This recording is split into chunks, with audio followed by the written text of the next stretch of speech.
எல்லாம் என்ன யுகாதி எப்படி கொண்டாடிட்டு இருக்கீங்க? பார்த்தீங்கன்னா வந்து ஆனைக்கட்டியில் வந்து முக்கிட்ட முன்னேறி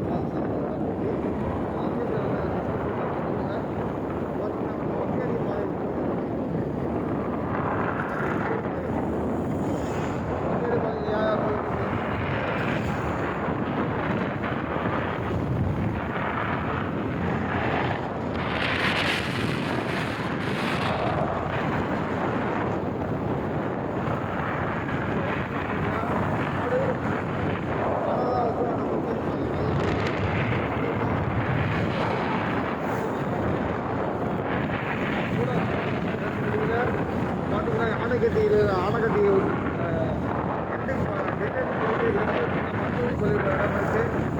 போகிற வழியில் டிஸ்கிரிப்ஷன் வந்து எல்லாம் விசிட் பண்ணுங்கள். அது ஃபால்ஸு தான். நான் டிஸ்கிரிப்ஷனில் வந்து அந்த பிளேஸை வந்து போட்டு விடுறேன். Thank you all.